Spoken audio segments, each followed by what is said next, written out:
Okay, ladies and gentlemen, please stand for the Pledge of Allegiance. I pledge allegiance to the flag of the United States of America and to the republic for which it stands, one nation, indivisible, with liberty and justice for all.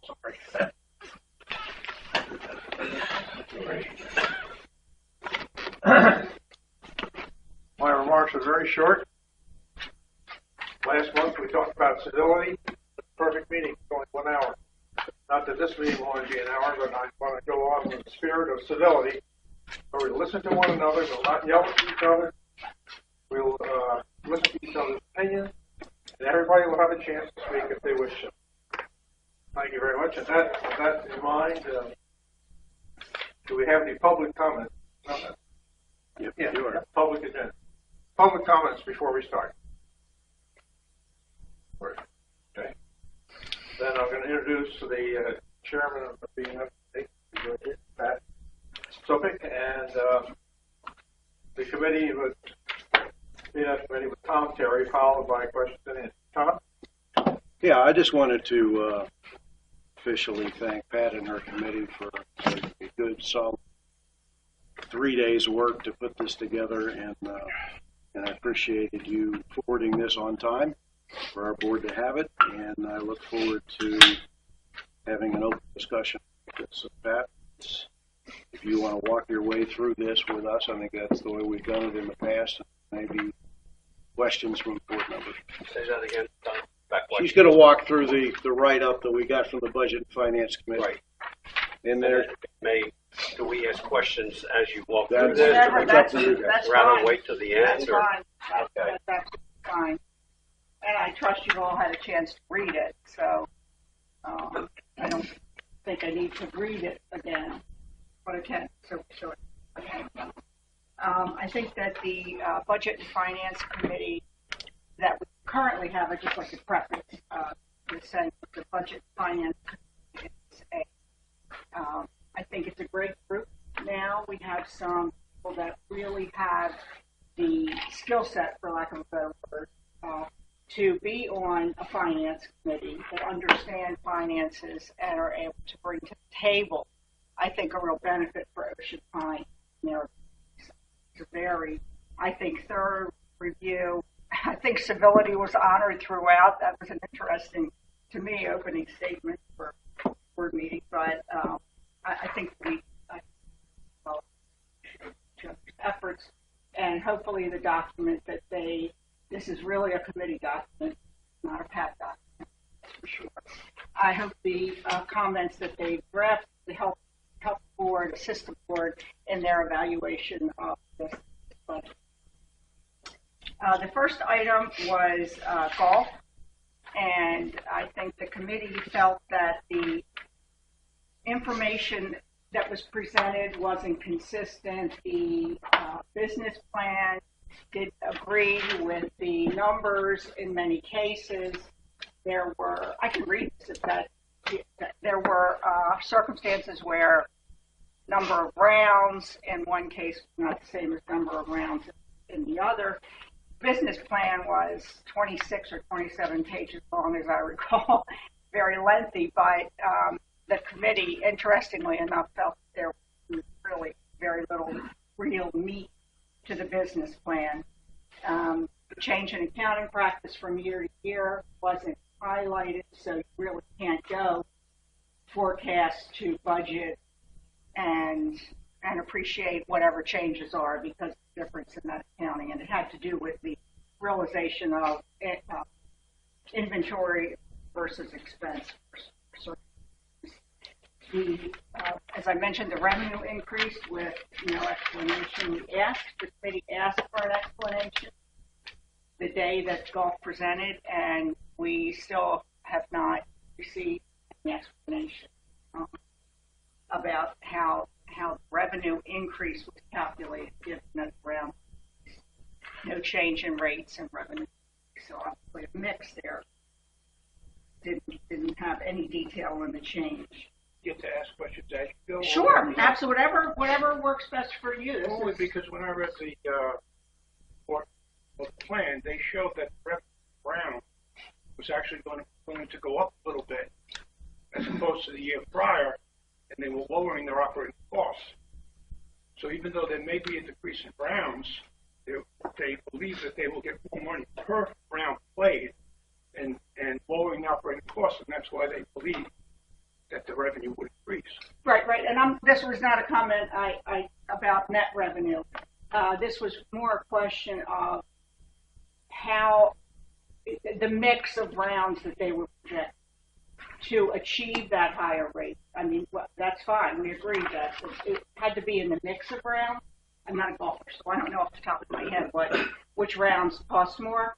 But my understanding is you could pay $20 for a member round and $50 for a group round or something like that. I think that's kind of the way it goes for golf. I wish it would go that way. I wish the members would pay less than the outside. Well, It seems to be the opposite. Well, I just mean whatever the mix is it's what the committee wanted to assess, and to me that would be whoever the golf group reports to would also want that information. There obviously was some change in the mix of types of rounds. The payer, I wish I knew the numbers for certain, but somebody pays more than somebody else, right? When they're golfing, I mean, there are different prices for rounds. Right. So X number of expensive rounds versus Y number of inexpensive rounds would result in a certain total revenue. I'm talking about gross. Depending on how many rounds are played. Right. It's not only the price, it's how many people on the golf. Right. So that mix generates that total revenue. That mix is what the committee wanted to see, and that's what we were not given.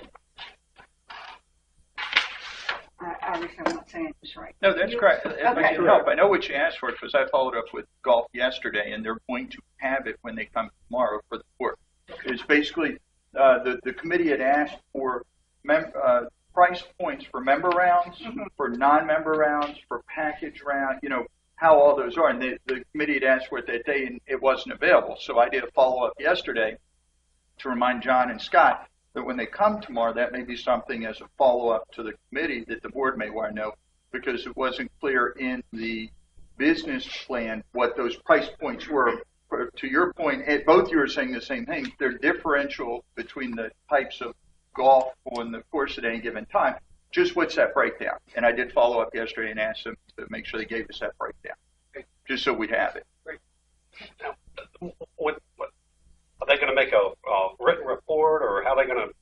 Which the vehicle upon which that information is going to be disclosed? I was requested to have golf and to have the fire department each to speak about their areas tomorrow. So golf is scheduled to be here at 11. Fire department scheduled to be here at 10 tomorrow. So you can ask specific questions to them directly about it. But I did ask some follow-up questions following the BNF committee meetings to make sure we all got the answers. We have somebody that over a long period of years has tracked golf, very diligent,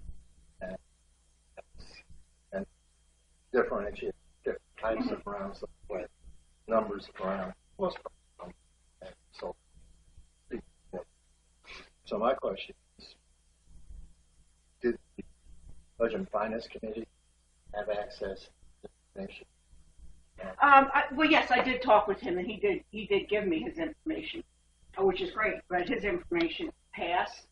His information is not a projection, and that would be for the 16-17 budget. That would be landscape.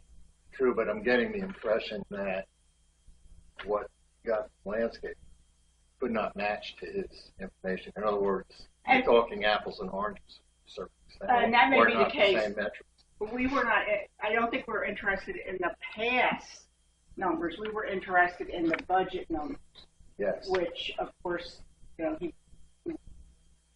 No, but do the budget numbers that you've had, or I think you're telling us they're not what I've seen.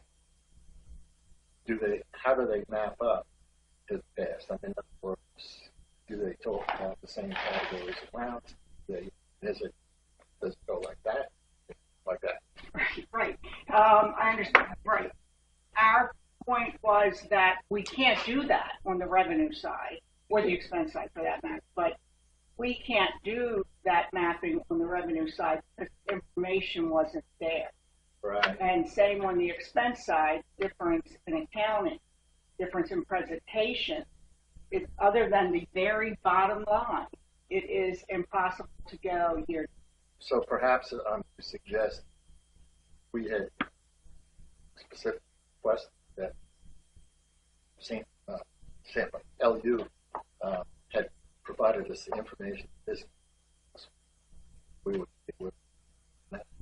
Right, and I think that Bob I have indicating requested that he's requested it, and possibly tomorrow you'll get that information.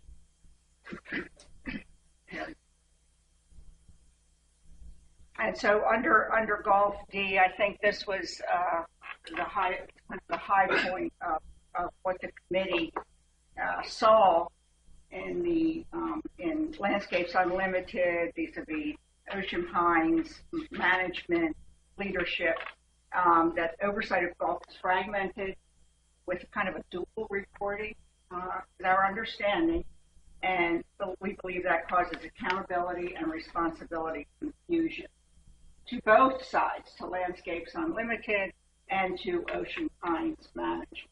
Could you describe?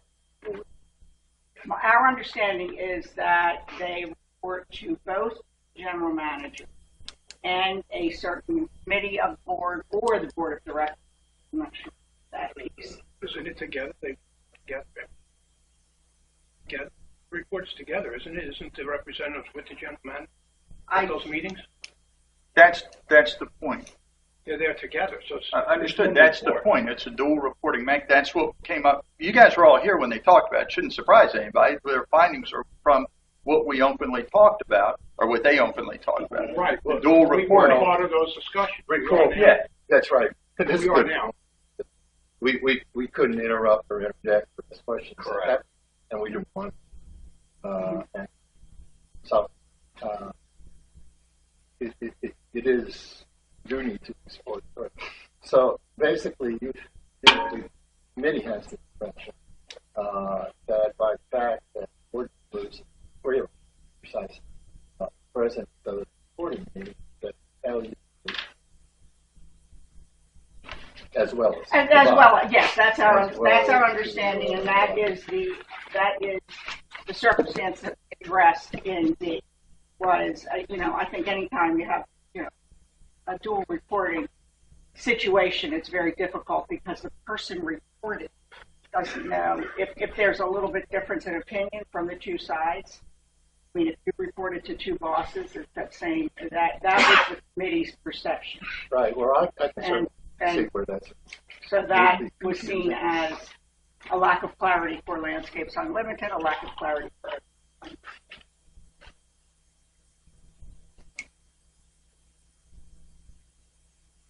And that's No, we could disagree. I mean, if it's you say dual reporting, I think it's one report with various people there to hear it. I don't see it's two different reports. It's one report. Various people get to hear it firsthand. Right, and I think what we meant by dual reporting was, okay, I can sit here and report to both of you, but and of course the board has ultimate responsibility in Ocean Pines. That's not the question. My immediate responsibility is to, does the general manager direct me or does the board direct me? And if the board and the general manager both direct me, that could be confusing. To me, it is quite clear within the contract that the general manager is responsible for day-to-day operations of the golf course and acts as, if you would, for the lack of a better expression, liaison between the board with the assistance of some other members. Originally, they were outside of the board, but the new board has decided to put board members in that position to create a conduit of information that comes back to the board so the board can determine the overall direction and situation as it applies to the golf course, because we, as members of the community who live within the community, who operate within the community, get feedback from the golfers or anyone else interested in that golf course as to questions like what's going on, how come this is happening, how come that's happening, why is it that this is not proper. We have no answers. We have no information other than what occurs at budget time. That has been the stare decisis. That's the way it's been working. That has been the modus operandi. And all we wanted to do is we wanted to create an informational stream between our liaison, who is responsible for the day-to-day operations of the golf course, and the board. That's all. That's all. Guys, we're not here to argue with Pat No, on what a no. report was. you know, I don't want you to feel like you're having to defend. It's what your committee said. That's what, right. It's what they said, and we can debate that on a different arena. There's, I don't want you to feel like you're under attack. Pat, No, I don't feel under attack. You're I'm not. ready to You- debate for a you- while. So, but That's I right. think moving on for the budget Pat, is you and I have probably worked more together. You know beneficial. you're not. No, I don't thought. You know. But I think probably moving on for the budget. That's a separate discussion kind of from the budget. The recommendations, the oversight and management, responsibility of the general manager. The budget should be fleshed out with rounds and rate information, expense information that is comparative year to year. I think that if I were board overseeing this or the general manager, I absolutely want that information. Otherwise, it's going to be, May, and nobody's going to have any idea how they're doing compared to what they said. And just as a minor, not a minor, but as an aside, we noted that golf marketing costs are in the golf budget, and marketing costs are not allocated to other amenities. And that's just, not that marketing costs are huge in any, but when we talk about bottom lines, the comparison isn't there. For that reason. If I may, I remember that for a discussion, and I'll tell you what was running through my mind at the time. LU base isn't, or marketing target is not quite the same. Obviously there's a huge overlap in marketing the residents of Bishop Farms, for example. But LU, unlike our general market here in-house, is also targeting other out-of-state, and so their marketing, I would expect, broader than our market in some respects, and then use ours wherever we can. And there's maybe on top, in addition to, and our marketing might cover golf and everything. It was just an item that we wanted to note because it is a slight difference in that. Yeah, Pat, I didn't understand D either, except that let me see if I understand it, what you're trying to say. Is if I'm trying to compare the results of this tab being golf versus another department, whatever, that golf is in essence burdened by its own separate marketing plan costs being on their page, whereas everybody else's are in the marketing and public relations side. Is that what they're saying? That's exactly what they were saying. Okay. And okay. if the golf marketing is on top of, and they get marketing from Ocean Pines, then fine, it's apples to apples. If in fact golf is bearing, say it's $30,000, I forget the number, of marketing costs that the yacht club is not, and you're looking at a bottom line, the net operate would not be comparable. That was The bottom line would be better. They did. yes. Right. Okay. Thank you. Right. Employee benefits, and this was kind of, I think this was a global look at as far as Ocean Pines as a whole. Payroll costs as a percent of payroll appear to be high, and benefit costs are difficult to understand. I think the committee feels that more detailed benefit costs might be beneficial in reviewing these numbers. Bureau of Labor Statistics benefit numbers show an average of 31.5% of total pay. And Ocean Pines, and I didn't count golf because they're a relationship, are 36%. So that's a 5% swing. Additionally, half of our FTEs are seasonal or part-time, and likely, I mean, we just made this a statement, Mayor, probably true, Mayor, seasonal or part-time with no benefits.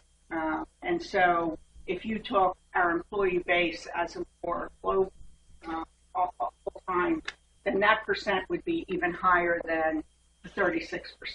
So the recommendation from the committee is that a thorough analysis of our benefit policy be undertaken in the coming year, and industry standards and benchmarks as well as consulting should be included as needed. And I think the committee felt that if at the end of that year, Ocean Pines decides we have to pay these benefits because our salary range is here in order to attract whatever, then that's fine. But I think committee felt that an understanding of exactly what our benefit costs are, what's driving the high percentages, is warranted. And I think the committee's initial recommendation was for an outside, in the prior budget recommendation was for an outside service. There are services that analyze salary, benefit, Parks and Recreation, the observation that Ocean Pines continues to subsidize Worcester County residents' enjoyment of Ocean Pines programs and events. And that was because of the percent indicated non-Ocean Pine participants in our programs, and that there is a differential currently for Ocean Pines versus non-Ocean Pines. The committee felt that differential wasn't sufficient to absorb the cost of that. The recommendation was to mandate that programs have a minimum percentage of 66% Ocean Pines residents, and this number is consistent with, I think, Ocean Pines' existing club membership policy. One of the members indicated. I believe it's 60%. 60 is it? Current. Yeah, I think so. I just viewing something. Okay, 60%.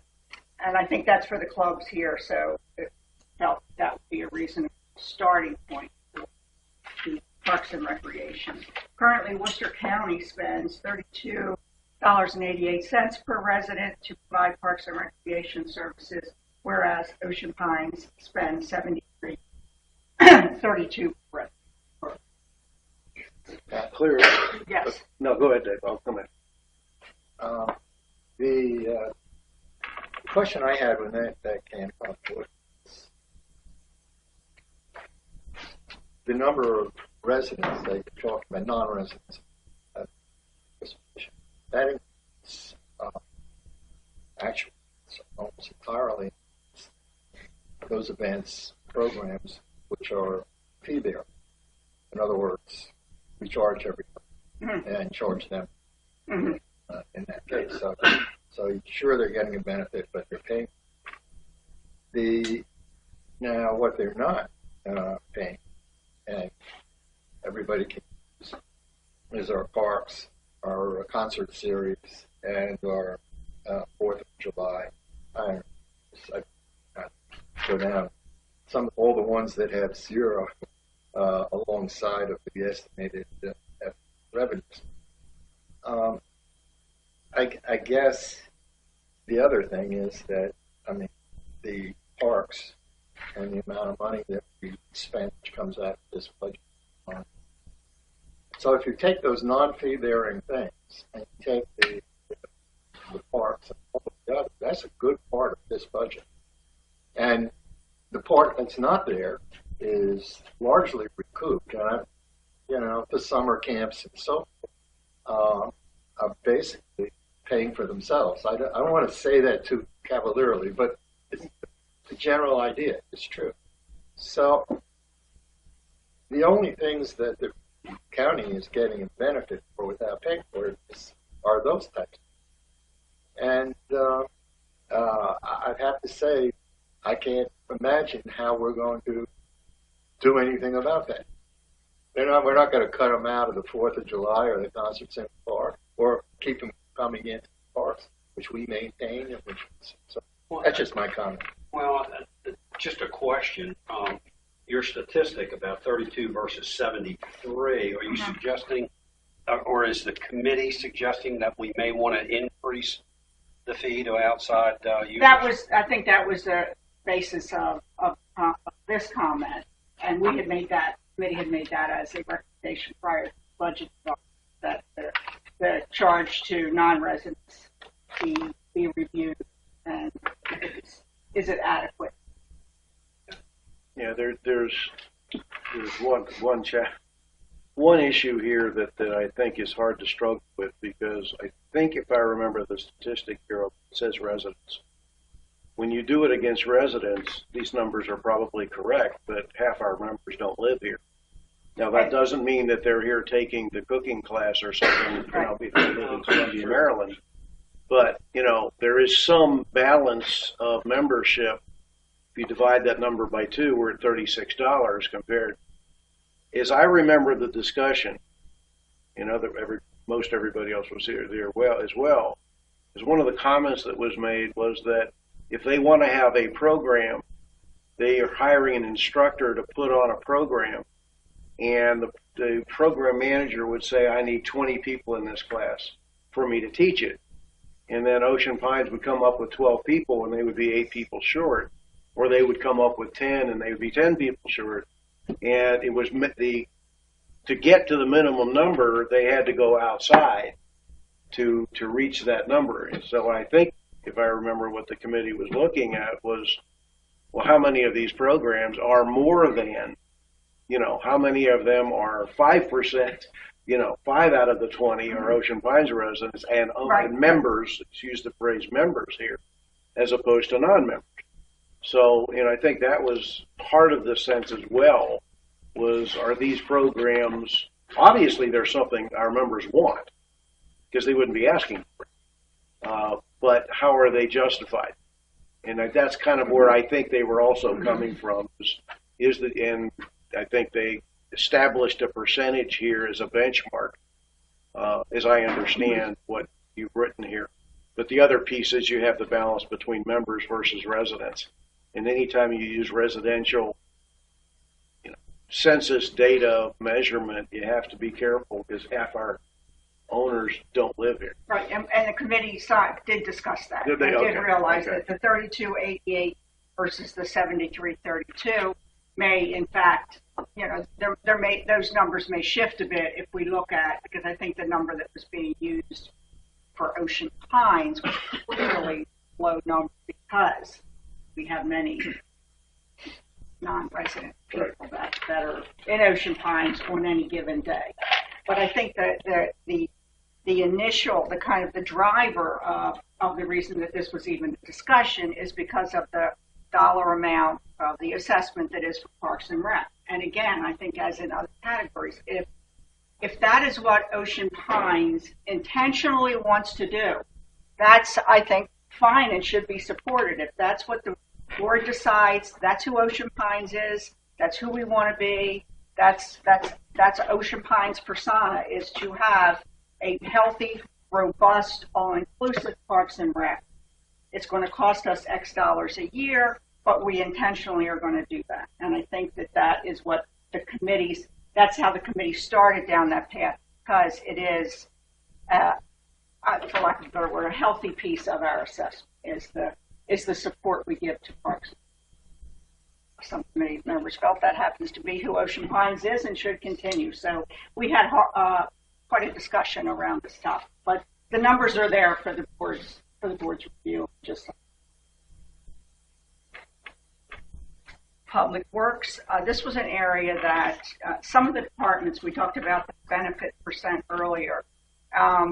The cost of medical benefits for Public Works, 58% of total payroll costs, is significantly higher than industry averages and any other Ocean Pines departments. Again, this may be necessary, but it was just, the number was so big, it was compelling from a purely financial review to bring it to light. Ocean Pines, the recommendation of the committee was Ocean Pines should investigate employees versus contract services whenever possible to help reduce costs, and benefit costs should be reviewed in this department as part of the association-wide study record. Pat, can I ask you, since this is my field, benefit costs, Bob, are the benefit costs above here, aren't all the employees under the same benefit? Yeah. So why would one be 58% and the other one be 36%?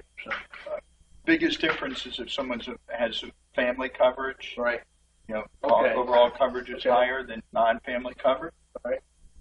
But the coverage itself is the same. Coverage is the same, but the cost based on the employee and the type of which Right. one they've selected. It's always been a problem with employee benefits. Single employee yells and hollers and says, how come married employees subsidize more than I am? Which is true. The family coverage is cost more. So if you're paying 80% of the employee plan, you're paying 80% of the family plan and 80% of the single. So the single employee is being discriminated against, which is true. But I don't know of any solution. Right, and we did have that very discussion, and I think one of the comments was, given the healthcare costs today, the premiums are significant.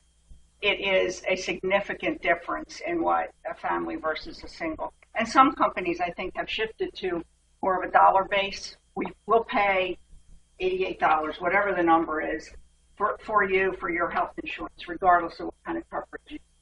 Now that you'd have to work to, because the family costs, you know, the organization, I don't know, $20,000 a year, $20,000 a year. So it is something I think that many companies are looking at today in light of that, to try to give parity internally so that the family the family employee isn't necessarily making an unmentioned $15,000 a year for.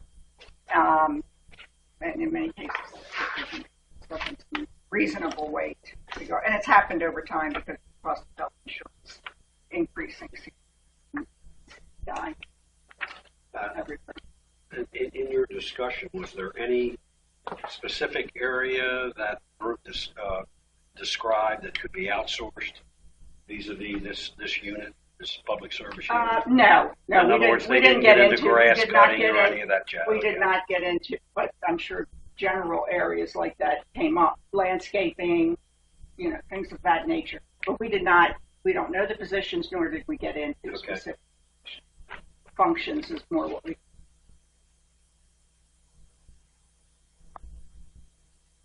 For the fire and EMS, we just recommend that Worcester County funding levels for this department should be reviewed to assure Ocean Pines is being adequately reimbursed for providing services to county residents. The committee doesn't have any detail in that part. Just as an overview, is the county, you know, paying share in that area. In budget development, observations, the general manager begins the budget development process in September and received the board guidance this past year in November. And also the budget highlights, not this book, but the budget highlights in the PowerPoint were presented with budget to prior year's budget and as a measuring guide. Recommendations in both those circumstances. And the timing of the whole budget guidance process, I think it's difficult for Ocean Pines because of the board, the change in the board, orientation of the board, and then immediately the budget guidance, the general manager begins his budget process in September. I think the board's guidance is probably invaluable to the general manager, and to get it a couple months after the process has actually started, it's a little, okay, do I stop and start all over again? Do I go down the road I'm going and just take it as what, you know, put it in whatever guidance I can at this point in time? So I'm not sure if that's always going to be a challenge for Ocean Pines because of the timing of our elective process, but it would be beneficial, I think, general manager to receive board's guidance in time for him to begin the process, to know what the really important areas are.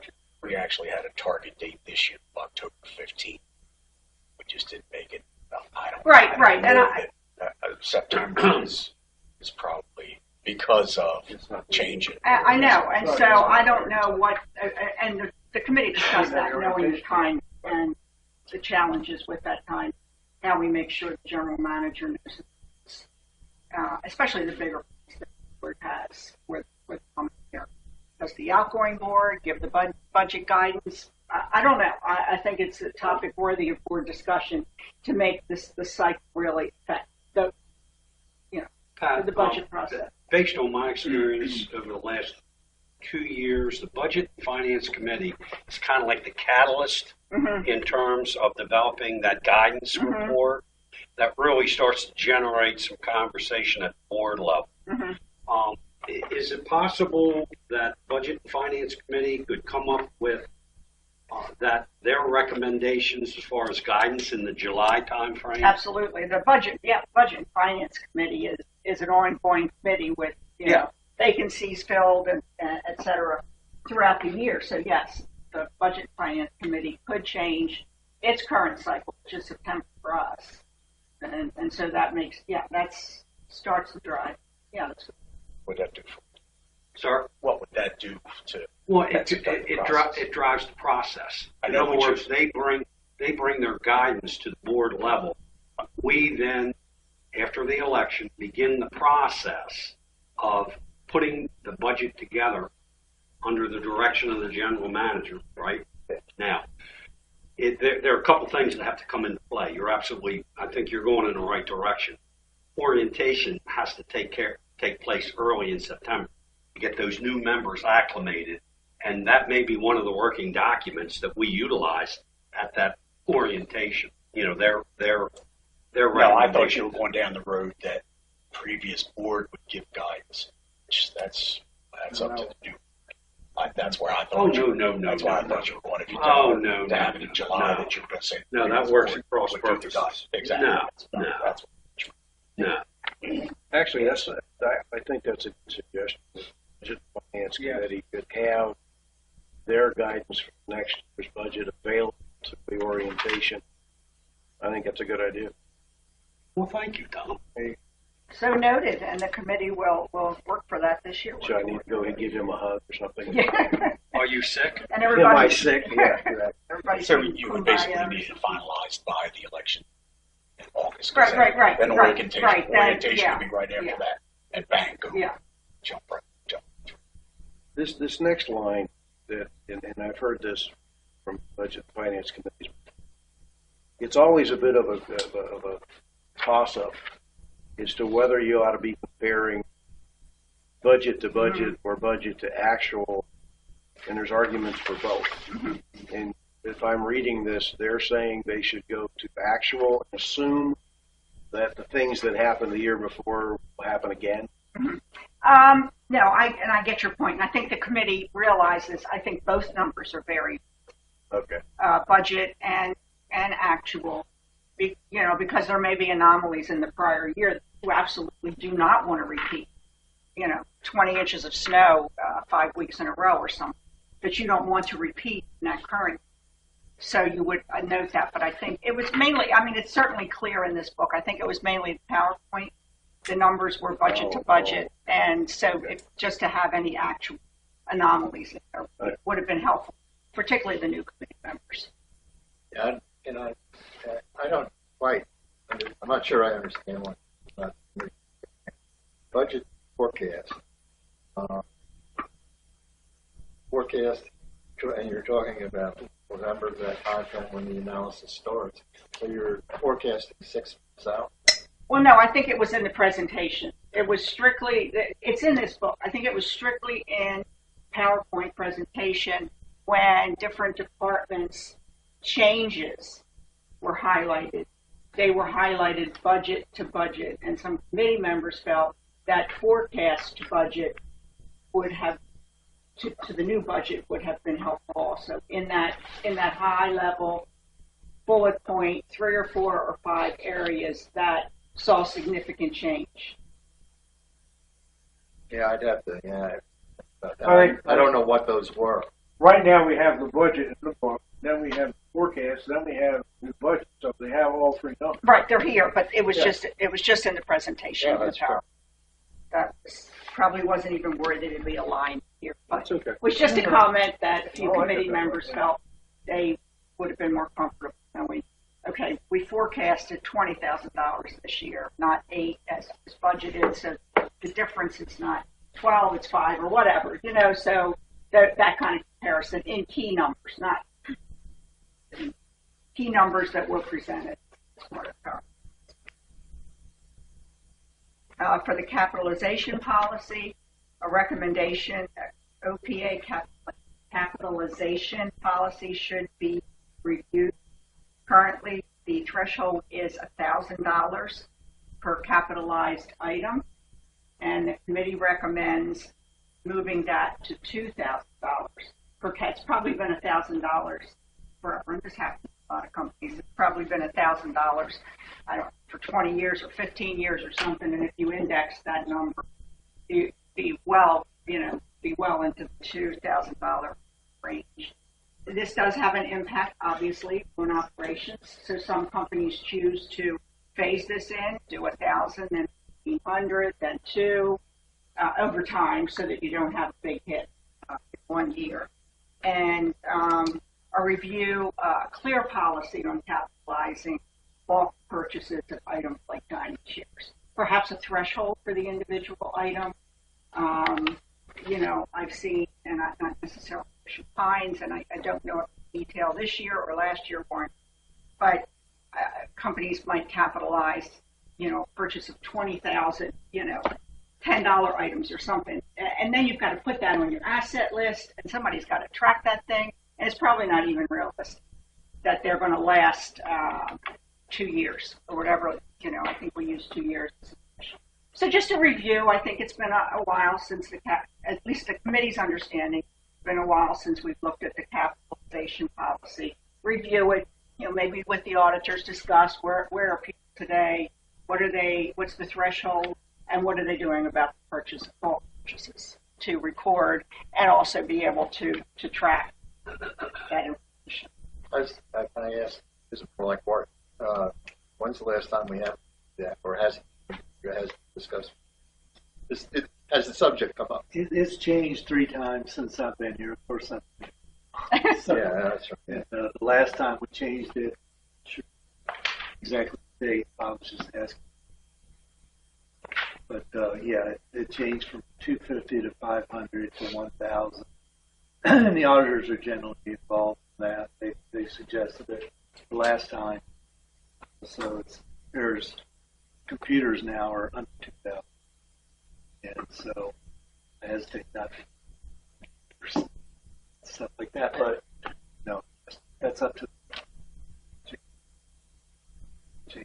Right, and I think that, from the committee's purview, a discussion with the auditors would be a great start for that discussion, because they have a broad base to know what are companies this size company doing today, for their numbers. If they come back and say 1,000 is where it is, but it's worth just knowing. That's technology, the observation. Ocean Pines still does not have an effective information technology system in place. Communication, it's our understanding, communication across individual departments and data accumulation within departments is limited or non-existent due to the information technology infrastructure and staff. The recommendation, the committee strongly recommends that OPA's technology needs to be defined and work begin on developing an IT system that provides data necessary to make sound management decisions. The budgeted position to lead the process under the general manager's direction should be filled immediately, or I guess as soon as practical. And that the position can be either staff or consulting. I think not an expertise a lot of companies have, so sometimes hiring the consultants is easier. You can change them. They're not really working for your environment. Would it be out of line for the Budget and Finance Committee to look at the consulting possibilities in the marketplace? No, You know, they're not- specific, no. companies and. The board, we serve, Yes, we look for direction from the board, and if the board had that interest, then certainly the committee would be willing to, or do that. Yeah. Human resources, I don't think there was anything in the budget. There is no human resources position in the budget. Committee members believe that in today's complex and often litigious society, Ocean Pines' exposure to potential HR-related legal problems is high. And the committee recommends budgeting for and hiring a full-time HR person. And again, this position, smaller companies, not that this is, but some companies today, to get that really expert, there are contractual services out there that fill that need also, if, for a company the size of Ocean Pines. Performance metrics, Back up a second. yes. This recommendation says we should hire somebody. Is what I'm not. I know, but it does. I can The discussion was hiring or consult. Or consult. Or consult. Yeah. It really, that was the discussion from the committee's point of view. And obviously the committee could provide the same guidance as far as I the think available, so, yes. I think some committee available members- companies out. I think some committee members, yes. I mean, has the committee making this recommendation, or anybody on the committee, put together, I'll call it a position description for this person? No, I don't think. I don't know. I don't think that would fall into the scope of budget and finance. No, not necessarily, but recommendation itself. No. Right. I mean, my point is, this, 8 years worth is coming up year. And the same question. Your HR covers a very broad range of topics. To hire a person, we very well have to refine and pin down what we want that or expect that person. He could have expertise in various aspects of HR. I mean, so in my mind, that comes first. Finding out what we want and being able to articulate down. And again, I think this is an area that the committee feels that, currently our auditors, our legal counsel could help us define. There are certainly HR position descriptions out there for this kind of organization. And I think readily available. And then just take that position description and work with your auditor, legal counsel to define exactly,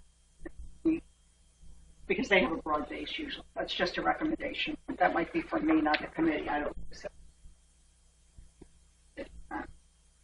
know. Performance metrics. Metrics such as those presented by the police department for staff calls, etc., were not presented by other departments and amenities. The recommendation is that all departments and amenities should utilize county, municipality, or like business models for budget development and ongoing expense monitoring. And the police department, for example, gave number of calls as a metric for them. They gave staffing Ocean Pines versus the county versus some municipalities. And it was, I think the committee felt it was very helpful and effective in understanding the dollars, the requests for staffing, which of course is our biggest dollars are always in staffing. So, Well, I think when you look at that, I've been through all of this here from do an HR audit, find out what the person does, how many phones they day, and right, so forth. That would go to a long way. Actually, did something. Find out what you do need to, because you got an IT system that speaks back and forth to people who don't matter. It's not going to help anybody else. Mm-hmm. People who really do need it, regardless of where they're positioned. So I found out quickly that as a manager, I didn't need it as much as my people. My people needed to have the IT capabilities that I didn't have to have, but they report to me. I could have an oversight position, but I'm not one. I think people work.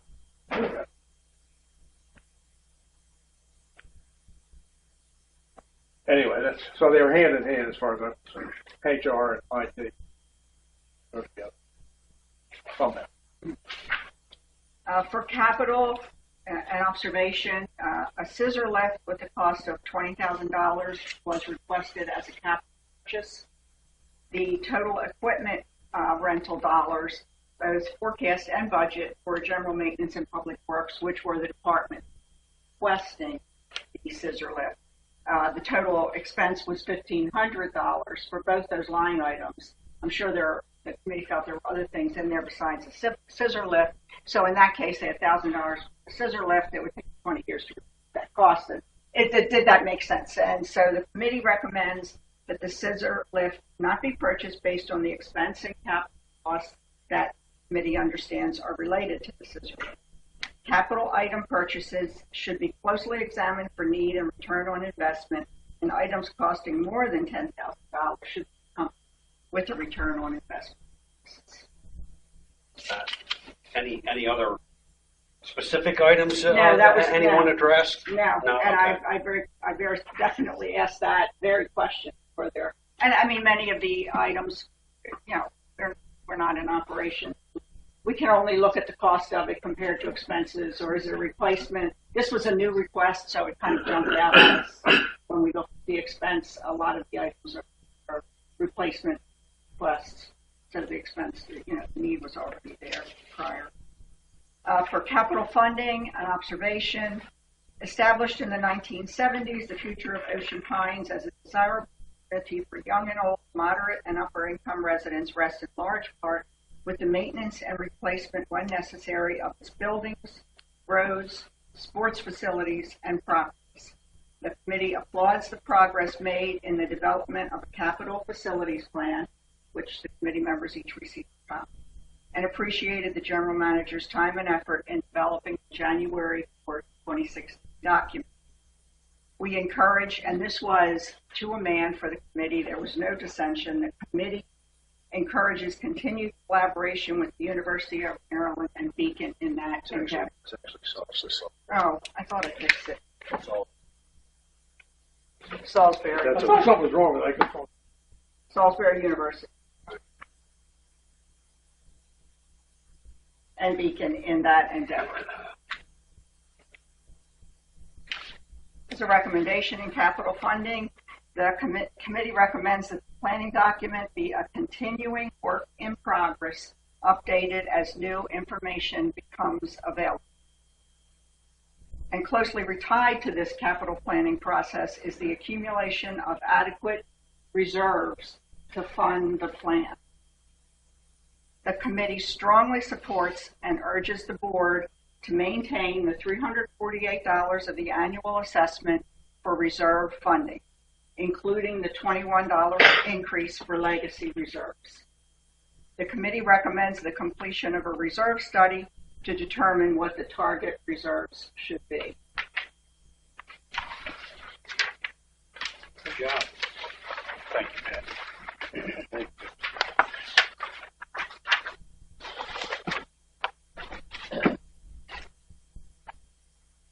So we move along. We'll have a break a little later. Is that all right with everybody? Let's keep moving. Thanks. Thanks very much, Pat.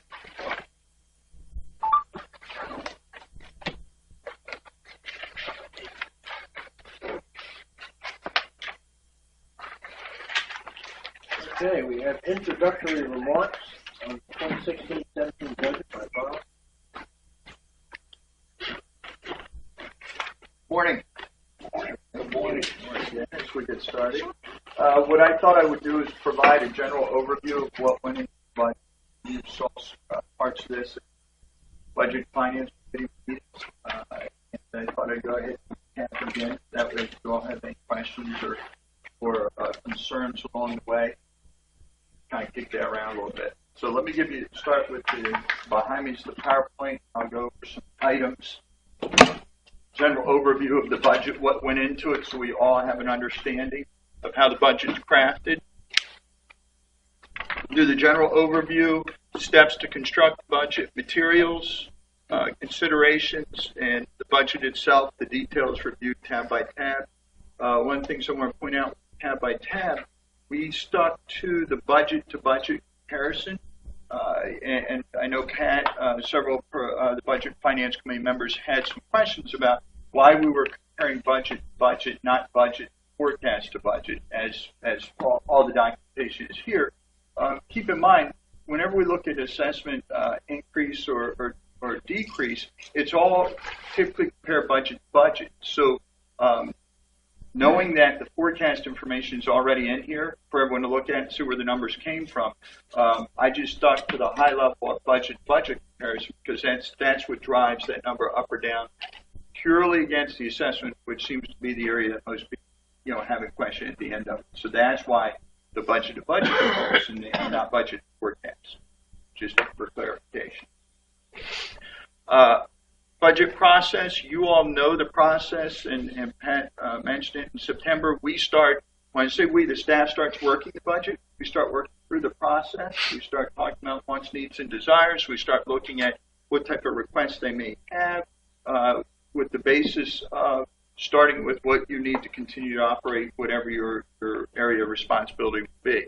October, we begin, when I say we, Art and I start receiving the budget information back from the department heads in detail, and we start gathering that information, start going through it, and see how it compares to last year, see what other items are on there that may have we need further information.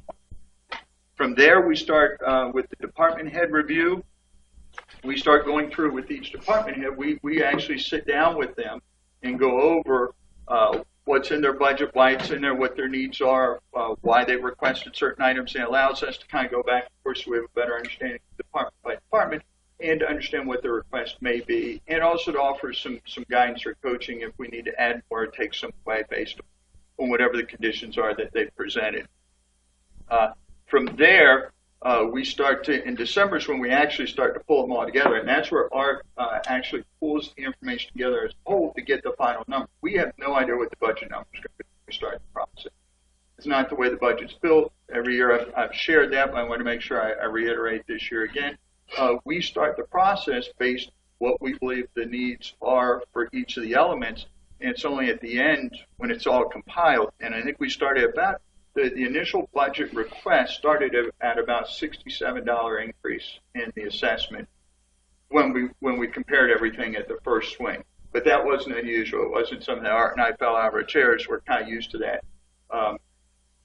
What that number, how dramatic it ends up being, because we don't manipulate up or down with any of the numbers at that point. We're just going with the department heads, see what there are, see what the needs are.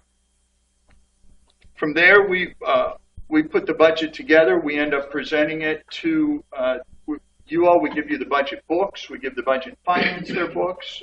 We begin the budget meetings. As you know, last week we went through the budget process with Budget Finance Committee. I want to make sure that I point out this was by far probably the smoothest and the most engaging process we went through with B&F Committee. It was actually a pleasure to work with them. The questions they had were solid. And the feedback they provided to us through the process worked out extremely well. It was the type of oversight that we look forward to getting. It also helps us sharpen our pencil and our minds of what we should be looking at when we go through this. So, yes, ma'am. Taking into consideration what B&F Committee's recommendation about starting the process earlier, and knowing from my experience now as an board member, I don't think it was clear to me, and I think in fact there was some confusion about when exactly I as a board member should be communicating to you, committee, whomever, what requests I might have to be included in the budget. And it seems as though at one point I thought it wasn't happening until like now, but it seems like that's too late. Too late. And so I think there has to be a much clearer understanding, and I think that their recommendation of starting that process in September with us as them being a part of orientation is entirely appropriate. Obviously, the first year for board members, the genuine learning experience, and I don't know how Tom feels about this, but I'm going to kind of guess he might share my ideas about that. So, yeah, this absolutely, I think, is a change, or at least, and needs to be made clearer to new board members about how we interject our requests, ideas, recommendations, whatever, earlier in the process. Now, keep in mind that, and I appreciate that you and I have actually had a little bit of discussion on that. The board operates as a body for final recommendations or guidance. Right. You know, it's difficult for me to take direction from one board member and apply it to a budget unless it's something sanctioned or discussed, given to me. No, but what I'm saying is I think we all would be doing that early on. And of course, there has to be ultimately a consensus of it. But how do you know how to build your budget absent what our request might be if you don't necessarily get that until December, January, whatever? I mean, the budget's built at that point. So I think that we ought to be able to be in a position early on to just sort of say, you know what, this is, I've been hearing from a lot of people, or I personally think, whatever motivates us to say, this is something that we think would be good to be budget. And that's why, again, one of the things that I would like to think in general is my door is always open to any of the board members to come share any thoughts. I understand that, but I'm not so sure that that's clear. Okay. So I'm just saying, I think that the process needs to be defined a little bit better and started earlier. Maybe during the orientation we can bring it up as, hey, if you have ideas and thoughts. Yes, exactly. Yeah, there is that during the orientation. It's a good time. You have two things. Board guidance, which was late this year, but certainly that's a specific time to bring what you think should be in the budget to the attention of the rest of the board. And if the rest of the board agrees with that, then it can go to board guidance. The second thing is to, particularly new members or anybody that's contemplating going, I would start to go budget finance early and use their opportunity to speak to the budget finance committee. And this is part of the education. And then, like I said, during the orientation, everybody's there. So that's how it's, maybe that problem is clear. It's not as clear.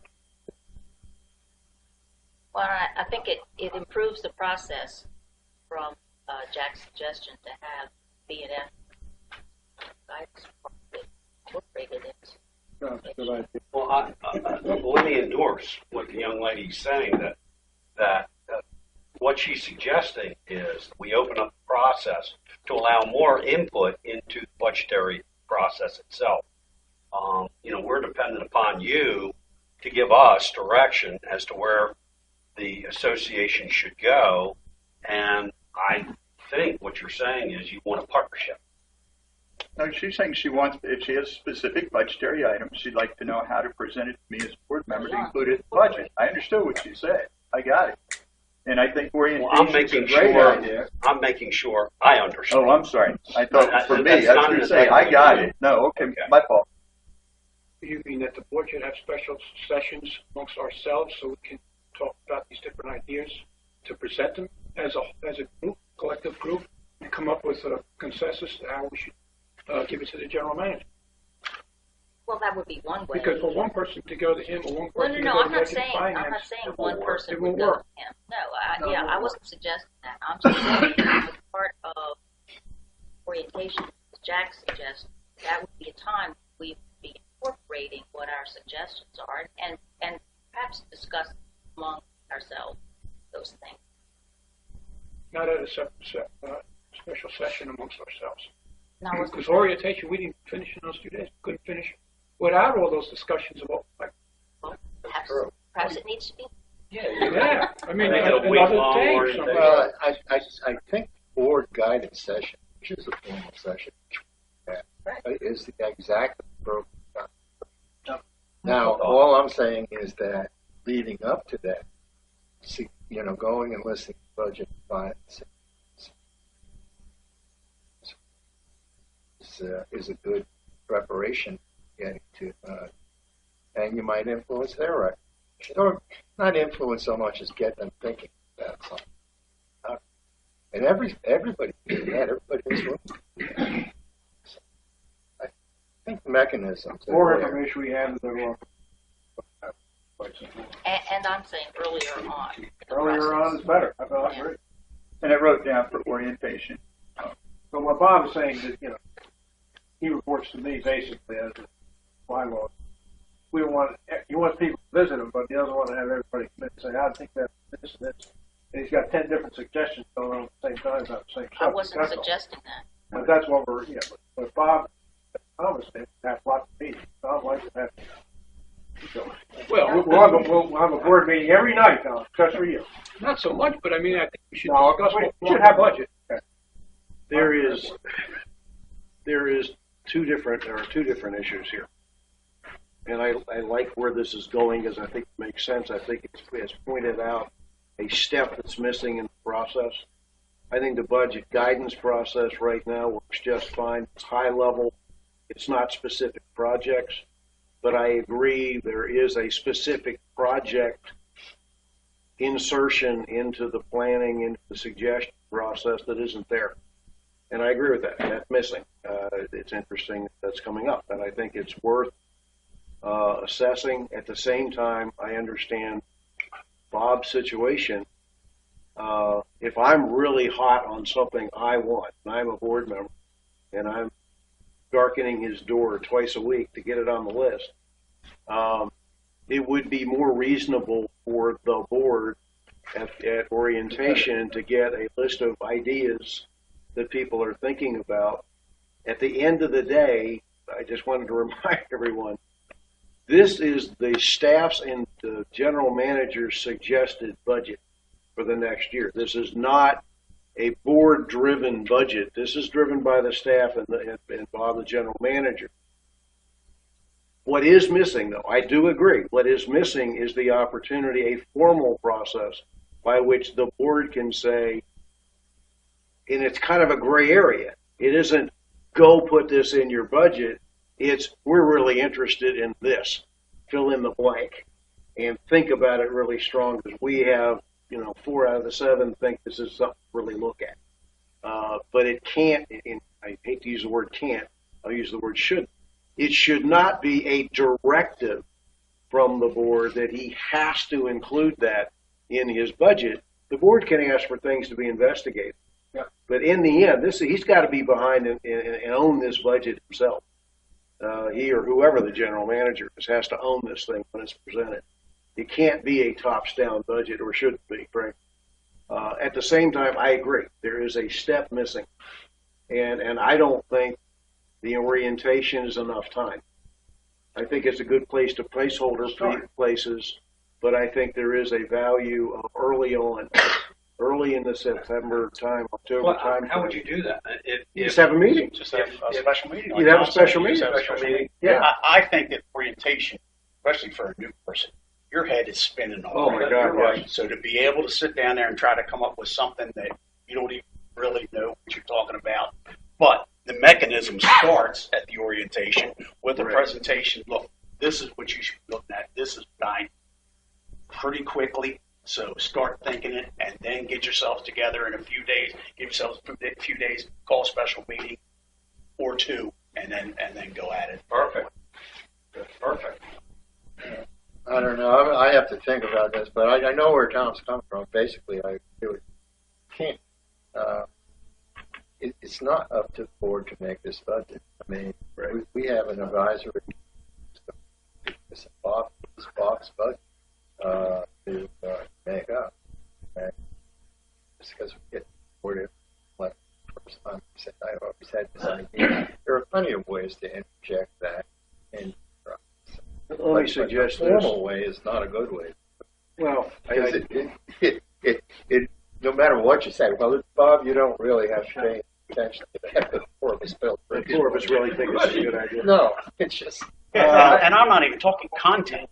I'm just talking mechanism to get the process started so that you're not getting into late October, November, or when the stuff For is pretty expediency, much done. why don't we get back to the budget, and Bob, I think we can discuss this.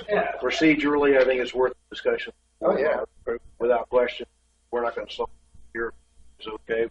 Go back to you. Sure. By the way, no more hanging curveballs, okay? I had no idea what it was going to be honest. Okay, and then this week obviously is our budget presentation time. You all had the input via an F committee, and now we're all going to go through the budgets, and with the goal of Saturday being presentation to membership. That's what was scheduled. That's what we've put on the agenda. We have a February. The goal is to provide to the membership Saturday. You have over the next 2 or 3 weeks, the membership can certainly share anything with myself or any of the board members about concerns, questions, anything they have as it relates to the board, or as it relates to the budget, and then final budget approval will be at the February meeting, regular scheduled board meeting. Again, that's just kind of a general overview. A couple of things about the materials I just want to point out for you. We provided 2 different things for you this year. One, the OPA budget book, and I'm going to talk about some areas in there. The second thing that was provided was the capital facilities plan. Usually don't get both of those, and the capital facility plan wasn't directly tied to the budget, but was something as an overarching document that I was requested to at least look at from a CIP standpoint. We just kind of delved into it, took it as far as we could in the time frame. Budget book, areas I want to point out, various, yes ma'am. Is there another thing that we were supposed to get we haven't yet gotten? No, well, you weren't supposed to get it. We are working on the reserve study. The goal, from my perspective, is to have that final review into you all by the end of the month. But I don't want to tell you that definitively. We've got one more draft review. There were some missing items a week and a half ago through it. So yes, you'll get the final, and that's from a third-party DMA. I thought we were going to get that We received it, but it wasn't. There were missing items, so we went back through and reviewed the missing items to make sure everything was updated. We need to review one more time to make sure there aren't any other missing items or anything that's been overlooked, so we can get the final.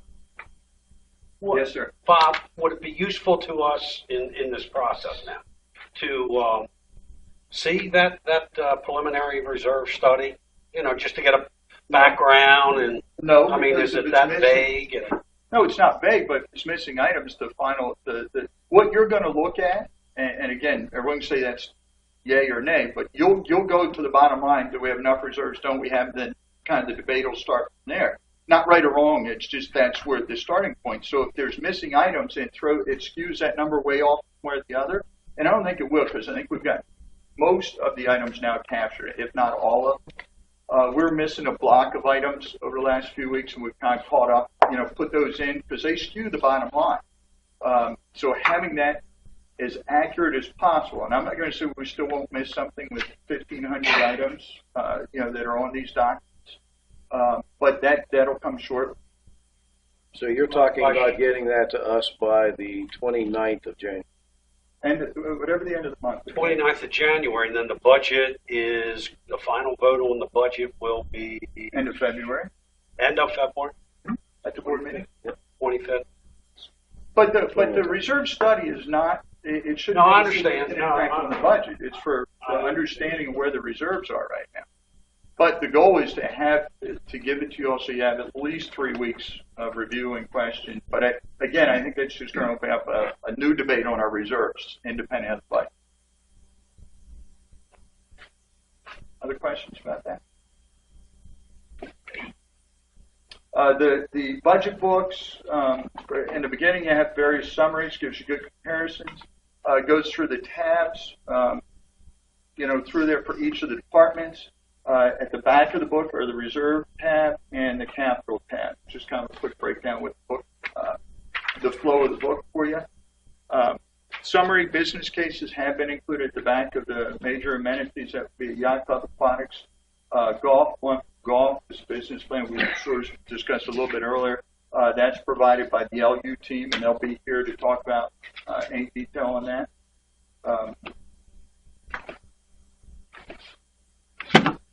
Capital facility plan these are the major elements of planning. The planning for future facility needs, background and planning, elements of specific consideration, capital planning, improvement analysis, and exhibit. It's all just for general knowledge. This was a talking document, kind of get flowing on thinking about not just this budget, but what future years may look like from a planning standpoint. So that's all this did was give us a starting point for discussions. And I know there'll be a lot of discussions on it, but that's really where we need to start. So that document was provided this year. Some major items. I have a question. When you presented this to the Budget and Finance Committee, did anybody ask you who was the originator of this document? Did anybody ask you that question? Yes, they did. Yes, they did. They did?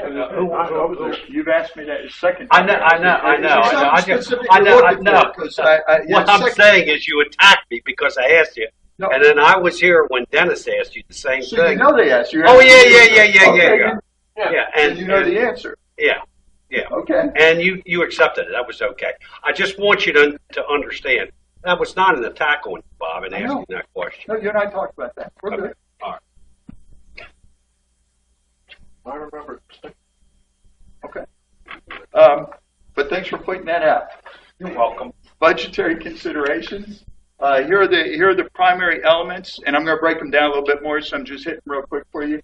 The OPA vision statement is always our starting point. Affordable Care Act was part of the process, or part of what led into our budget final numbers, minimum wage changes, budget finance guidance that you received in September. Obviously, I get to see a copy of that, and then obviously the budget guidance that the board provides in the November timeframe. So they were all driving factors that help us develop the budget. First and foremost, this is probably and it's listed first for a reason. This is the primary driving factor when we build our budget. Okay, all the considerations that go into here, all the considerations what to offer, the programming, the services, all starts with our vision statement. I think with any organization that you need to look at that. The vision statement being the premier resort community, offering exceptional value, quality life to property owners who are diverse in age, economic status, and interests. Every year, that's our starting point for budget. It has to be. So from my perspective, we build towards this objective every year, this vision statement, because this is what drives what I believe the community is trying to be. So there are programs, there are items in here, and sometimes folks ask, well, why are we doing this one or that one? Our whole goal is to be a premier community. So if we're going to do that, this is what I believe the budget should be to present that for you. Now, this is found. Anybody has any questions, you can see it in its entirety. It's listed right on the website. Just go on the website about us, and it has the vision statement right there. Yes, sir. Yeah, I just wanted to point out, and that's our vision statement. I think budget finance offered several useful comments that I tend to agree with. I think it's up to revisit that vision statement. And I think particular points that budget finance was looking at were the idea of premier resort community. I think the argument we're not resort community. And am I not talking loud enough? I can't hear you. I'm sorry, Maureen. You know, I can speak up. I heard you. Okay. I'll pretend Mary doesn't have her hearing. She yells. Okay. I think they made good comments on that. I think we ought to revisit premier resort community part of that.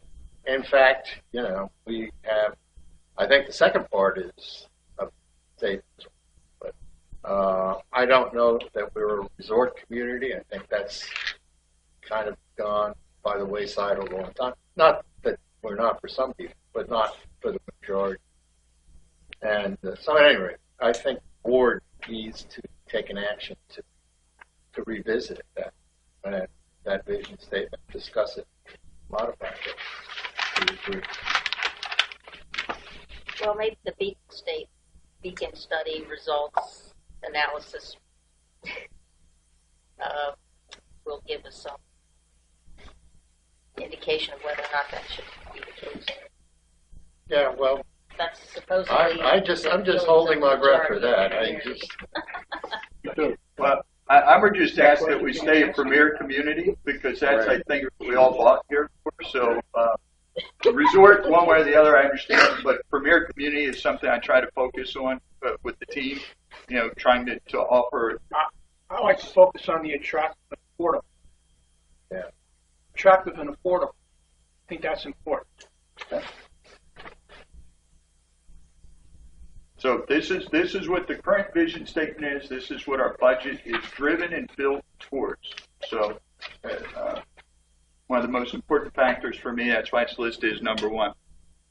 Some other, not in particular order here, but the Affordable Care Act, that's actually with the Health Care Act, prohibits us from denying coverage under certain, for any pre-existing conditions. Also means saying FTEs are required to offer insurance too, so there's some nuances there. And if you don't follow those rules, if you don't offer those, the health insurance, you end up having the possibility to receive fines as an organization. More specifically, 1,560 hours is the threshold. So over the year, annualized, if a worker works over 1,560 hours, that's roughly 30-hour work weeks. If they're at 30 and above, we're required to provide health insurance to them. So that's something every employer has been wrestling with, certainly for us with our seasonal and with the part-time year-round folks that we had. It's created some uniqueness for us. The measuring year was this year. So we've been measuring and taking a look at where we fit in with that. We've had to make some personnel adjustments. If someone truly was part-time, we've had to make sure they stay under that, or they're required to get the or they're required to have the health insurance. So it's requiring all employers, not just us, but all employers to manage a little differently as it relates to your employees, the hours that. Do you balance that against cost of paying a penalty bill as well? You do, but the penalty is not based on, and again, one of the first things I thought of being a finance guy was, well, heck, I'll look at what a penalty per player is, like game employees, and if they want to work the extra hours, let them work it, and it may be cheaper for us to pay the penalty and absorb that and not have the health insurance offered. The challenge with that is the penalty as it's been redefined to us, and it's been redefined several times. The penalty is actually effective on your entire employee base. So if you end up making an adjustment for one person, the penalty is not adjusted for the one person. It's based on the number of employees you have as a whole. So the penalty becomes very large for us if you do it. So that, and it's a great question. That's the first thing we had to kind of go, that won't work. But yes, ma'am, that is something we looked at. And we're working with our health insurance provider. It's not just me doing it, reading the information. It's also working with experts in that area. So that'll work. And again, the measurement period was this year. We used our fiscal year as our measurement period. So we can track and see where we are. Another impact for us was the minimum wage. We had some increases in minimum wage. They weren't significant impacts, but they were impacts for our seasonal or part-time folks. So I wanted to make sure everyone knew and understood that. At January 15th, there was an increase last year. July 15th, an increase. There's another increase scheduled for this July. So those things do primarily impact our part-time and seasonal workers. Other items here that went into building the budget process was board guidance, obviously. The board guidance budget bill for multi-year, and if you recall, you all gave me a narrative. It wasn't a necessarily bulleted item, so what I did was kind of pull out what I thought were the salient points when the guidance itself, put them in these, listed these, made it easier for us to try to follow. So budget was built over a multi-year concept, and that's where we crafted capital facility plans, so you knew we were looking more than just this year, but kind of what the impact is, a longer focus. Focused on the OPA vision statement. I already showed you that was our starting point. Multiple year plan for IT. We recognize IT is an area that probably one of the weakest areas at this point for us. We have started over the last 18 months different groups working with. The starting point for us has been evaluation of the individual departmental software programs or platforms they're using. A great example, changed a year ago from Cardiograph with Public Works to Net Facilities. Cardiograph was a good program, but it wasn't a program that we were getting the most benefit out by the deployment of the program, how it's used, the whole 9 yards. So we did an evaluation to find out from a best practice standpoint what might be a better program. We went to the Net Facilities program. Cloud-based, it's allowed our workforce from the Public Works side to be able to focus more specific on items and areas and understand the workflow better, and allows us to track the time spent for each of the working areas a little different. So I share that because we've done that in all of our major areas. We looked at, from the Yacht Club, we looked at 3 different platforms for supporting the Yacht Club. Dining out or dining something. Again, I didn't lead these. We let the folks in those areas do their research, but we ended up, Microsystem seems like the most reasonable for the dining aspect of our association. The next one was the Rec and Parks. They analyzed the software. They looked at the one they're using now. It's not as conducive to where we are in today's marketplace. Analyzed, we went through a number of iterations to figure out which one was the best one, and one they've identified is the same software platform that Ocean City uses. So we had approved last year's budget to move forward. We're analyzing a couple more pieces because that's a 2-layer approach. So we're just looking at one more thing in there before we deploy that. So we have taken the software utilization side of it first, because if you know what you're using and how you're using it, make sure the software works, then developing the strategy to support it, hardware becomes easier. If you buy hardware, the 2 big examples, the cloud-based, the biggest thing that we need to look at is cloud-based versus hosted when it comes to our server situation. Well, cloud-based wouldn't have been a strong option 2 years ago because of our access to the internet. Didn't have access to fiber lines. We're relying on some T1 lines in some areas and just some straight cable in the other. So the speed at which that information can travel and downtime created really made hosting it ourselves a stronger, more viable option. Well, now with the fiber popping in around us, working with discussions with several of the companies that are providing the fiber in the area, to see if we can make that connectivity, because if we get fiber, it speeds up that process. We can now take a very, very serious look at a hosting solution. So there's a number of things going on there from the IT side of it, some of which we've talked about before, some of you all aren't aware of just because it's the research part of it from our end. Did you mean the cloud solution as opposed to hosting? That's one piece of multiple pieces. Yes, absolutely. Yes, sir. If I can, I'll speak loud. I try. Yeah, please. My understanding is, this isn't the first time you said this, is that individual departments have examined their software needs relative to what's available out there and made recommendations to. I guess my bottom line question has been, from the first time you said it, is any of this documented such that we can see it? I mean, there's an analysis or some form of analysis, some form of investigation, whatever that's done.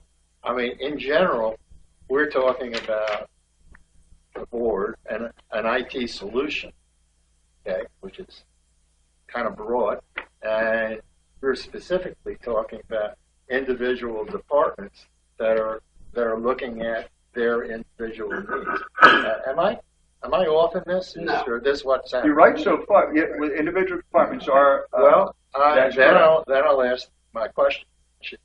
Has any of this been documented such that we can get an idea across the board what our IT issues are? Problem. Again, you've said two different things: IT issues and problems. So you want us to document the failures we're having. If you're asking for issues, No, I don't. hang on. I'm not saying it's wrong. I want to make sure I understand. When you say issues or problems, that's identifying challenges we have with IT. I didn't start there. I started with what's the best-in-class programming each of the elements of our organization to figure out if the software deployment that we're using for each was in best practice, was currently meeting our needs, or if we need to change it, because that'll drive that. Secondary to me is the hardware solution to fit that. If we don't know what programs are going to best suit our needs, that was our starting point. Now that we've identified those and we've kind of worked through those, now we can start to look towards the hardware side to support those programs. Well, there's another way of phrasing going to the software side is what functionality does that department need they don't have? And that's what we the went question. through. And that's what I'm asking. Has that been documented? I mean, can I pick up I can show you what we've done, yes, but I didn't document it as a board initiative because there wasn't a drive for it. I run operations, so I've worked with departments through that process. They've had their meetings. They've reported to me what their meeting findings were. I've sent them back and forth over a period of time for each of the different departments till they came to a final recommendation for their software. I understand. I think I articulated what you do, and you haven't disagreed with me. And I think that, in fact, what the board has been looking for, I think, is an evaluation of our IT requirements in terms of the functionality that we need and and we don't have. It's also an issue of the interconnectivity. There's a lot of aspects to IT. I mean, what interchange of information do you need across the board? I mean, all of this, once you define what you need, all of this will define or help you define both the software that can do it and the hardware that's needed to support that software. But if it's not written down, it's just But one Dave, piece at a I time. think that's why you need to have an IT person, Pat, Well, because you need somebody to coordinate that effort. Because you got an HR solution, you have a product solution, all these different. They have to be able to talk to one another. You know, you worked in a large company as I did, and one of the things we had to shop for was a software program that would talk to the rest of the programs we have. Otherwise, it isn't any good. I mean, if I can't look at my IT situation and find out what's going on someplace else, I'm not, you know. Right now, Bob is the focal, but Bob is not an IT person. So what you need to have is somebody in there to put this together. Then they can show you and show me exactly what we need to have to fill those needs. But But right now, we don't have that. Let me suggest, Pat, that we can talk about an IT person. Talked about one last year, the year before that.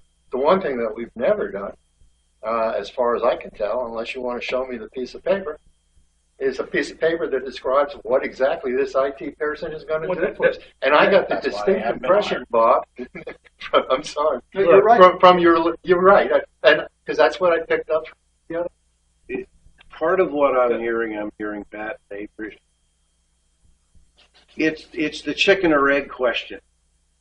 Because if you're going to be cloud-based, then you need a cloud-based IT person. That's right. If you're going to be server-based, you need a server-based You need IT somebody person. mechanic. What I hear Bob saying is they've gone to the best in class of what organizations like ours are using, municipalities ourselves, and the decision has to be made at some point. We're going cloud-based, and this is why. then, let me finish, please. Then you can get your IT person. To bring an IT person in now to orchestrate what you ought to do is there are two completely diverse camps out there. And there are very few companies that do both. And I think what Dave is, if I'm hearing Dave, it's what have you found? And I think there's been a lot of understanding. What too many organizations do that I've seen happen, and I saw it happen in lots of companies, you hire an IT person who thinks they know everything. And they tell people what they need. They tell people what they want. I thoroughly endorse the approach that's been taken here. Start with the worker. What is it you're trying to do? What can't you do with what you've got? To me, that allows you. So I think we are at a point, though, where, okay, where are we? And we need information to help. When do we make the decision, IT versus server? When do we do that? But Tom, Yeah. and I agree with everything you said. Okay. Write that down. Shouldn't we be utilizing the expertise within the business community by bringing in consultancy to take a look at these factors and these issues? Yes, you can come forward with needs from an employee point of view, but that particular need may not fit necessarily into an IT solution to the overall communication system that we want to set up within Ocean Pines.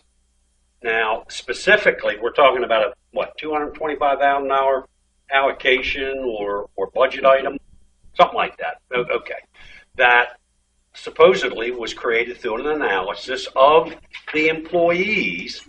And I guess my concern is, as a board member, should we be looking at outside influencers and consultants that can give us a more definitive direction in which to go, whether it be hardware versus cloud-based IT solutions, instead of us trying to figure it out ourselves. Well, I think So that's it's like a cart. To me, it's like a cart before the horse. But I don't think Dave's original question, Bob, as I understood it, has been addressed yet, and that is the departmental quests and analysis that you did, was that documented somewhere for someone like Bob said he Dave, could come to his office. for example, to come take a look at that? I'm not sure why to do that, because as Jack points out, we're not IT experts. Although in my former life, in the old phone company days, I can tell you a very simplistic way that we looked at things about communicating is we called in, out, cross. And that is, how are you handling your incoming traffic? How are you handling your outgoing traffic? And how are you communicating then? So in, out, and cross is really what it all boils down to in terms of what our needs might be from a technology standpoint. Yeah, the IT that I knew about is so out of date that I can't describe what Cheryl is describing is something that doesn't well. You're talking about system engineering now, the gazintas and gozatas, and the requirements, functional requirements that you need. And I believe that I agree with Tom. You start with the workers because they're the ones who can try and express what they need. And I agree with Bob that in starting those workers and getting input. But what missing link is somebody who talked to them and describe what it is functionally that they require. You just don't leap right to the best piece of software that's out there right now. You need now. You can. That's a second step, and all I'm asking is to document what those specific needs are that are, and they've already looked at them, that are driving these specific requests. That's all I'm asking. I'll try to take another look at what we've accomplished so far and see if there's anything I can provide that would meet, or that would satisfy the question that was just posed. And I'd be happy to talk to you further and explain what this is. Well, wait, No, I know what would it be is. available to the whole board. Sure. Look, we can process. Sure. Absolutely. No issue. Process. Does that work? Move. It works for me. Yeah, Okay. let's just set it aside, and I'll take an action to get together with you Sure. and describe Makes sense. what. Okay. Okay. All right, item 4. Plan includes long-standing capital funding approach. We included the capital, the legacy plan, 5-year plan, moving on the legacy plan. So now we're calling legacy planning as the board requested last year. We've included that. We've kept that in this year's budget. Capital item expenditures for 15-16. I do have a breakdown of the expense. It was one of the things that was requested. What items are going to open items and what items we're going to finish. So I do have that available for you. Road resurfacing is budgeted with we talked about our focus on road resurfacing. That is in the budget. We did not do road resurfacing this year. We skipped this year. We added it into the next year's budget, so we got the money from the casino. We didn't spend it all. We applied it to this year, and that's reflected in the budget. General focus on skills, required skill sets, which we have done. Money's appropriate for IT, which is included in there. Realistic amenity expense budgets, we believe that's in there with a heightened focus on the marketing side of the house. Staff positions, we did analyze staff positions and made some adjustments. Major capital projects, we did provide a capital facility plan, and business cases for the 3 major amenities were all included in the budget. They were the primary objectives from the budget, board budget guidance, so we did try to hit each one of those. We also looked at budget and finance recommendations, and if you recall, that came in September. We went back and looked at that as well. FTE expenses, salary study they had asked for. We were fortunate, those who might know, MACO, Maryland Association of Counties, they meet every year in Ocean City, but they recently produced their documentation on salary studies across the state, different positions. We went through looking at that information as well as local salary information that we could obtain. We looked at all that before we included our numbers in the budget to validate. We did not engage with a separate salary study because we felt we had enough information to make reasonable understanding of where it should be and what we believe the numbers should look like. So we put what we felt was best based on the information we had. IT position in the budget, the IT position in the budget, we've talked about that a little bit minutes ago. Knowing the skill set that you need before you hire someone is critical. Going with outside, we already use 2 outside vendors to support our IT. We have for years. So we've been doing that. We understand and we get information from them. Interestingly enough, they have 2 very different platforms and recommendations for which way we should go, cloud-based or hosted. So, and they're 2 folks we trust, 2 companies there a lot of people use, a lot of people trust, and they're giving us 2 different answers. You'll find locally, unlike when I worked in Baltimore and went through this exact process with the bank, here, a lot of the local folks that you look at as consultants are actually sales for whatever their product is. So when you're trying to get a consultant to say, what's really the best look at it? Well, obviously their best look is based on what they have to sell you. Not right or wrong, but that's just where the challenge comes in. So we already engaged over multiple months with different types of people to figure out how we might be able to get outside consultant in help us. When the questions were asked, when the interviews, and through that process, it got down to what their product they sold each and every time. It was a very interesting and challenging process to go through because I thought getting an outside consultant would be the easiest. They have nothing vested, nothing to, just come in, not locally. Then you start looking across the bridge and then your expenses are shooting through the roof. Yeah. All those things have occurred multiple times through the process, and that's why really focused on the solutions that our departments needed, and now we're backwards engineering based on what the needs are here to go up and figure out what the IT solution is. We're smarter about the type of questions we need to ask. So it's not something we let lie or something we don't take serious. We need to improve our IT. It's just doing it in a reasonable way because it's such an expense.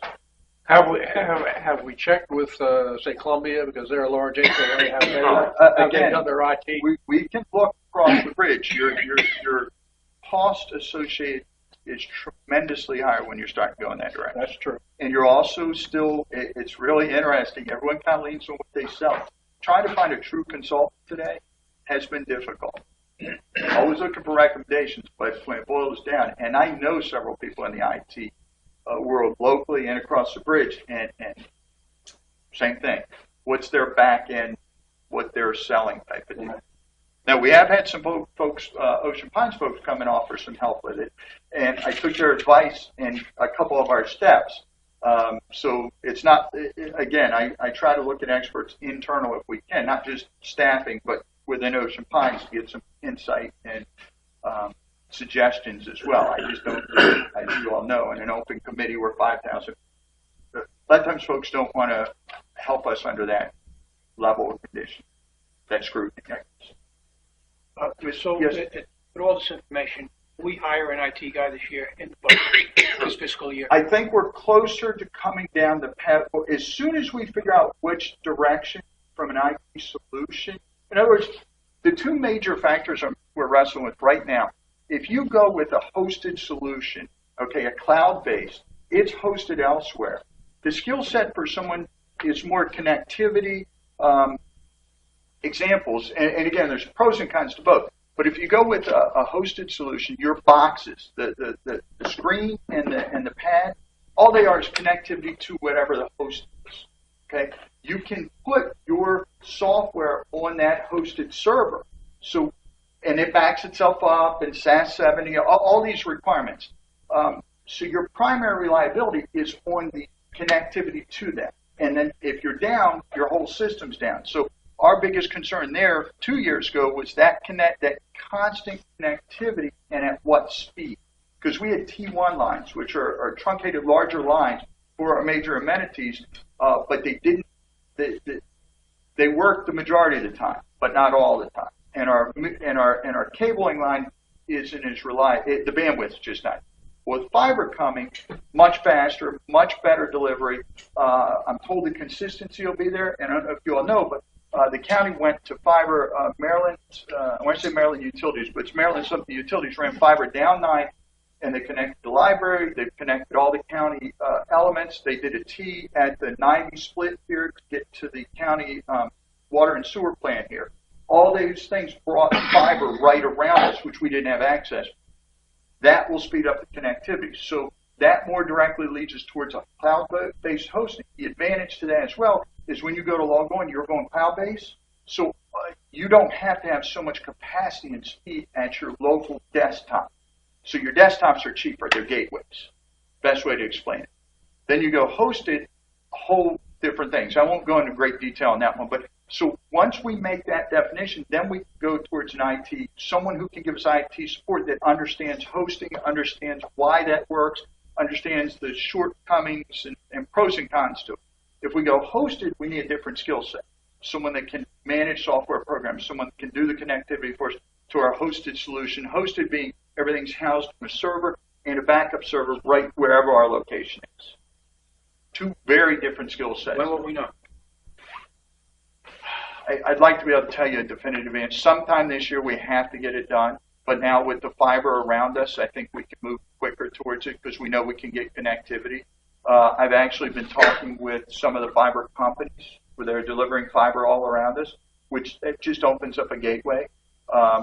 So as soon as I get some more talking with them on what the cost, because cost per square footage was a delivery of the cabling for it was astronomical 2 years ago. It's dramatically lower now. It's all around us. So in coming months, we'll be a lot smarter about that, and we can start pointing in a direction. I can't say pros or cons, but I know, and probably you guys have the same situation. When I back up my data, I backed up my data through a company.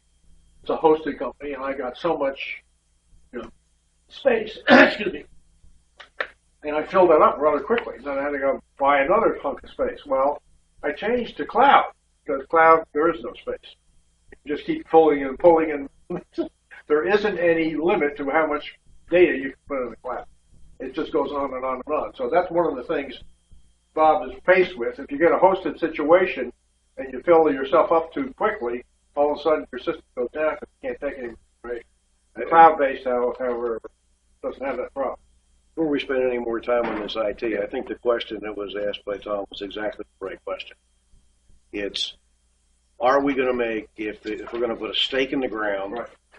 to make the decision next year, then you look at the budget, go, okay, you fill the spot. If you're not going to put a stake in the ground, then why would you put it in the budget? And I think we can't, if we could just move on from that, we'll come back to it. Sure. Well, using that analogy, Yeah. are we going to put a stake in the ground this year? Definitively, yes. I just can't tell you the mind. Okay. There's no doubt in my mind on that. Okay.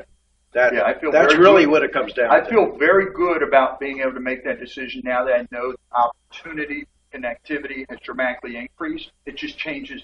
It's just a major pipe availability, which changes our focus now, which is what we knew was coming. It's just a matter of how soon it was going to be around us. Okay. Thanks for clarifying. That actually helped. You mean I actually did something good? No, it can't be. No, it can't be. Best price service consolidation. Yes, we do look at buying. If one department's buying an item, multiple items, whatever it is, we do try to take advantage of pricing across several departments. Membership fee. We don't. Well, one of our interesting technology, one of the technology shortfalls that we have is not being able to capture everything holistically. Tell you each time. Every time someone does a program, member, non-member, resident, non-resident, all those type of things, is actually using all our programs. Dave Stevens actually pointed it out. We did this year go that next step and identify the free programs we offer versus, and we clearly broke down the budget under the Rec and Parks. That's a first step to delineate. Here are all the freebies we're giving away. If you look, there's a lot of them on there. So by separating that this year, hopefully with the new software applications, which we can deploy even some of them, even before we have the solution, the final solution for the IT, we can deploy them where we start to capture that information, database mining, so we can figure out who's using, how much they're using, and we'll be able to make a much better recommendation if we need to spread on the membership, non-membership type. Presentation analysis, that's what we're going through now, and it went through last week with BNF. Fleet of major capitals projects, and we went through that, and I have an update for you on there. And reserve study, 95%, it's like 98, 99% complete. It might actually be done. I just need to take a few hours and go back through it and just see if there's any other missing items. And for clarity, these documents, if what I shared with you in the capital facilities plan book, and what's that? In the back of it, there was looked like a thermometer for funding solution. There were three providers. I talked to the Budget and Finance Committee about this last week. Those three were easy because we had separate funding solutions for those. So having those finalized, they were basically single element issues, so they were easy to validate, make sure they were accurate. The next one, which is the fourth component, includes everything. That one was a little harder because that has the 1,550 items listed in of all our other assets. Pulling those out, separating and validating is just the process we're in. So we are very close to having that finished. And if I get it done before the 29th, whatever it is, you'll get it as soon as we're done. Just validate. That's all. So that you should have by the end of the month. All right, that's the general overview I had with and you all know that I did this for BNF, but I wanted to point out budget book's broken into two halves. Basically, the operating departments are the first handful of tabs, and then the amenities fall typically under the second half, just so you know when you're looking at your book. Yes, sir. Before you go on, Yes. That salary study that you spoke about, give us the results of that, where we fit in? Mako. The Mako, no, I didn't. What's that? That Mako study, could you I tell us don't- where we fit? I did it per department. I didn't write a formal report against it. So let me think of how I might be able to answer that without openly discussing salaries of individuals. No, I just wanted to know what fit the study Again, as a general. Yeah. Aggregate. No, I understand. Let let me think on that and give you a more definitive answer. I won't drop it. Just let me come up with the best answer. Okay? I just put that in my famous Don't say it. parking lot. I'm done. I know you're done. You're going to walk out. Parking I'm lot. sorry. They There are don't things like to the follow parking up lot either. I don't care. Okay, Just so follow up. So that's how the budget book is broken down. And then the last piece, and we'll start whenever you all want, but we did the high level, and they were tab by tab breakdowns. Just that's how we didn't go into every item. When the BNF had asked us initially to go through it, they said high level, just give us any significant changes in each of the areas. That's what we presented last week. So that's really what I'm prepared to do. But you all can certainly we manage down this process wherever you want. I have kind of a high level overview by tab, by department, of where significant changes. So that's where I am. I know you guys have a man break in 2 hours, so I don't know what your goal or focus will be at this point. Everybody want a break? Yep. Yeah, we got 2 hours. I'm more, but I'm right on that. Yeah, I think so. No, Everybody's a away. little more heat, please. A little more heat. Heat is right up. Warm.